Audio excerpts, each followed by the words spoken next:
Picture this: you are in the hospital, you are scared and in a lot of pain, but there are no nurses coming to your aid. This, unfortunately, is becoming a reality for a lot of people, especially in the United States. And information presented by the Bureau of Labor and Statistics, as well as the U.S. Department of Labor in the year 2022, they projected that we will need about 275,000 plus nurses in the year of 2030, as well as a percentage in employment opportunities from 2016 to 2026.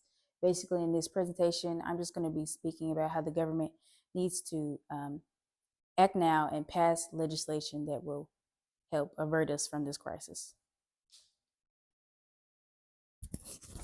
So, this information was conducted from the National Council of State Board of Nursing in April of 2023.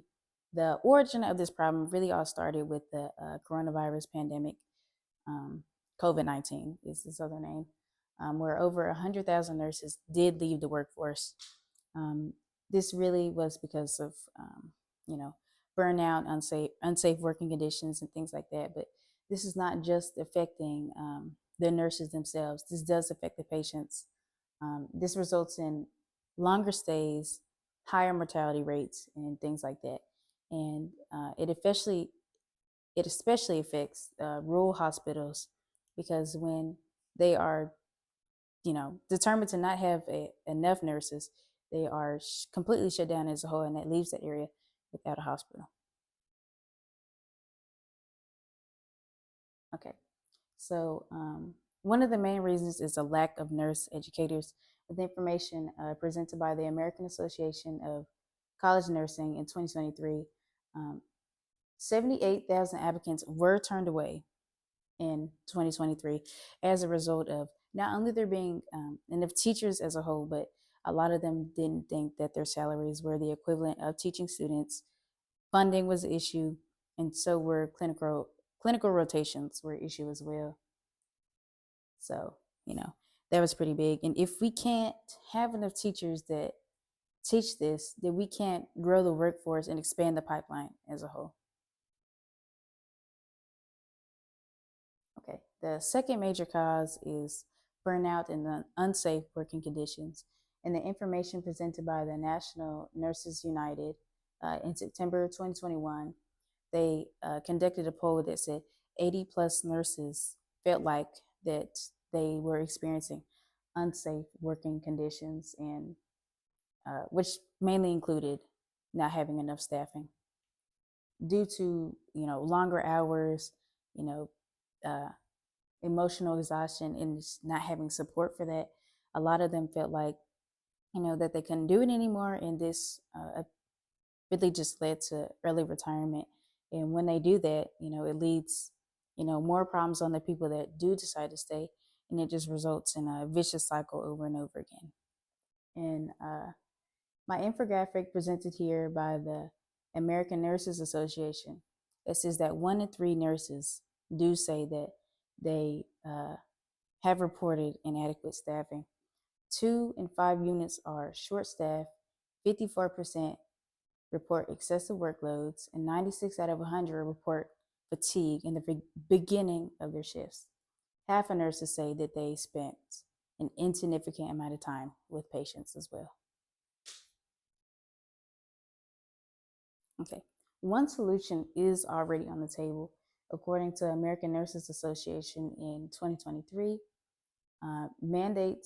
this would mandate safe nurse to patient ratios, which just mean that when nurses are assigned patients, it won't be too many to where they can't spend the appropriate amount of time with each patient, but it's more personal and more effective for the nurse and the patient for them to get the help they need.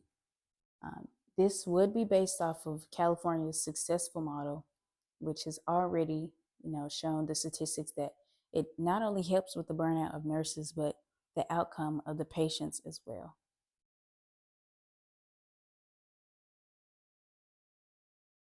This legislation, it can't just stop with the staffing ratios. It does have to go farther into the workforce and what actually makes it up. Scholarships are needed for unrepresented groups as well as grants and different things like that. Better access does result in better health for everyone as a whole.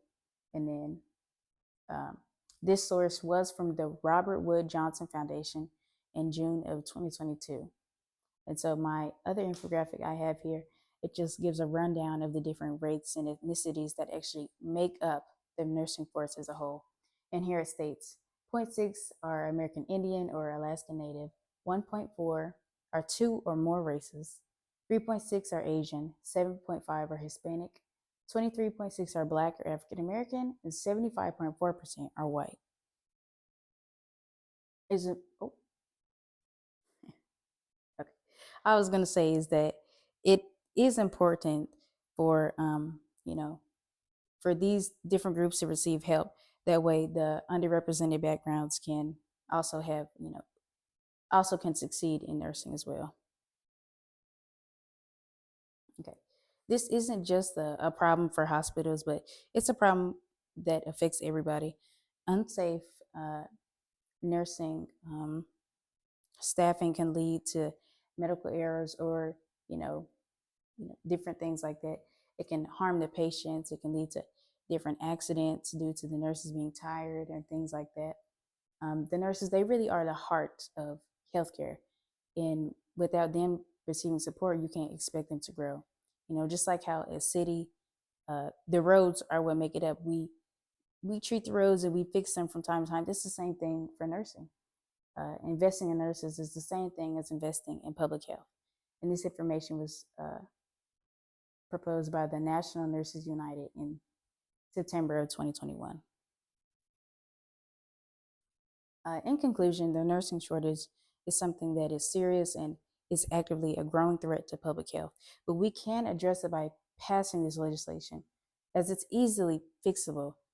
Um, it's key to, you know, safe staffing and sustaining medical the medical field as a whole. The future is dependent of healthcare and how we treat our nurses, so it is essential that we do act now. This information was presented by the American Association of College and Nursing and the U.S. Department of Labor in 2022 and 2023. Thank you.